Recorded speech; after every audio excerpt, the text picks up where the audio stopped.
ইরানের পারমাণবিক কেন্দ্রে বোমা বর্ষণ আমেরিকার। B-2 যুদ্ধবিমান ব্যবহার করে বিশাল যজ্ঞ আদৌ লাভ হলো আমেরিকার, নাকি শুধু রণহুঙ্কারী সার ট্রাম্পের? এমনটাই মনে করা হচ্ছে। সরাসরি রয়েছে নিমাই পান্ডা, আমাদের প্রতিনিধি।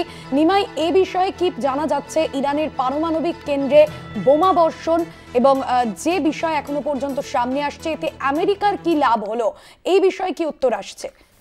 দেখো, একটা কথা হচ্ছে যে ভার্সতী, যেখানে আমেরিকার B-2 যুদ্ধ বিমান, যা একেবারেই অত্যাধুনিক এবং সারা পৃথিবীতে সবথেকে শ্রেষ্ঠ যুদ্ধ বিমান বলে মনে করা হয়, সেই যুদ্ধ বিমান দিয়ে রীতিমতো বিশাল যজ্ঞ করে ইরানের 3টি পারমাণবিক কেন্দ্রে, ফোর্ডো, নাতনাজ এবং ইস্পাহান, এই 3টে জায়গায় যে GBU-57 যে বাংকার বাস্টার যে বোমা বর্ষণ করলো, 14টি বোমা ফেলা হলো 7টি যুদ্ধ বিমান দিয়ে, B-2 যুদ্ধ বিমান দিয়ে 14টি বোমা ফেলার পর দেখা যাচ্ছে যে ফোর্ডো বা নাতনাজ বা ইস্পাহান কোথাও কোনো তেমন কিছু ক্ষয়ক্ষতি হয়নি, উল্টে 6টি গর্ত দেখা যাচ্ছে। এবং আগে পরের যে স্যাটেলাইট ইমেজ, সেখানে দেখা যাচ্ছে যে কার্যত প্রায় অক্ষত রয়েছে এই যে পারমাণবিক কেন্দ্রগুলো। এবং তার আগেই এই ধরনের হামলা হতে পারে জেনে ইরান সেখান থেকে ইউরেনিয়ামের যা ইউরেনিয়াম ছিল সেগুলো সরিয়ে নিয়েছে, যে কারণে কোনো বিকিরণের ঘটনাও এখনো পর্যন্ত ঘটেনি। ফলে এই লাভ আদৌ কিছু হলো না, কিন্তু একটা যুদ্ধ জিগির তোলা হলো এবং সেই যুদ্ধ জিগির তুলে ইরানকে শায়েস্তা করার চেষ্টা করা হলো।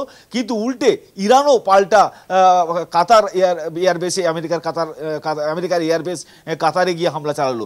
ফলে আসল কথা হচ্ছে আদৌ লাভ কিছু নয়, আসল লাভ হচ্ছে যে যুদ্ধ পরিস্থিতি এটা তৈরি করা এবং সেখান থেকে বিশাল যজ্ঞ করেও যে কোনো ক্ষতি করতে পারলো না ইরানের, আমেরিকার মতো এত বড় একটি বৃহৎ একটা শক্তি। ফলে ইরান কিন্তু এখানে মাথা তুলে দাঁড়িয়েছে। শুধু তাই নয়, চোখে চোখ রেখে খামেনেই তিনি আমেরিকার বিরুদ্ধে যে যুদ্ধ ডঙ্কা বাজাচ্ছেন, তা কার্যত আমেরিকাকে ল্যাজে গোবরে করার মতো অবস্থায় নিয়ে গেছে। এবং সেখান থেকে আমেরিকার লাভ তো দূরের কথা, বরং সিজ ফায়ারের ভুয়ো ঘোষণা বলা যেতে পারে, যা কেউ তাকে পাত্তা দিচ্ছে না, কেউ মানছেও না, সেই ঘোষণা করলেন ট্রাম্প। এবং তা রীতিমতো প্রমাণিত হলো যে সেই তার যে এই ঘোষণা, সেটা কার্যত নস্যাৎ করে দিল ইরান এবং ইসরায়েল, দুই যুদ্ধরত দেশ। ভার্সতী, একদমই ধন্যবাদ জানাবো নিমাই।